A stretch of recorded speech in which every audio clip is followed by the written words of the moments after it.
பவுல் சொல்கிறார், பாவிகளை ரட்சிக்கவே இயேசு கிறிஸ்து வந்தார் என்பதை நான் விசுவாசிக்கிறேன்.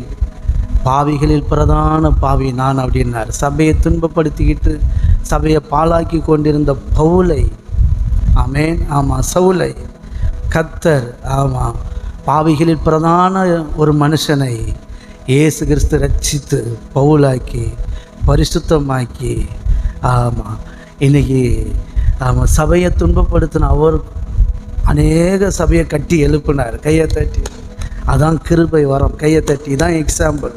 ஆமேன், ஆமாம். தேவனை அறியாமல் வாழ்க்கையில் அந்த ஆதாமுடைய வித்து, அந்த மீறுதலுடைய பலன், சாபம், கட்டுக்கள், வியாதி, கஷ்டம், பணப்பிரச்சனை, குடும்ப பிரச்சனை, ஒரு மன குறைவு, இப்படி ஏகப்பட்ட பிரச்சனை உங்கள் வாழ்க்கையில் வந்திருக்கலாம்.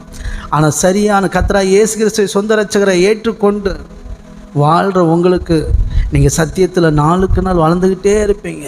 உங்கள் பாவத்தை ஒன்று ஒன்றா விட்டுக்கிட்டே இருப்பீங்க. உங்கள் தரித்திரம் ஒன்று ஒன்றா போய்கிட்டே இருக்கும். உங்கள் கடனை அடைச்சிக்கிட்டே இருப்பீங்க.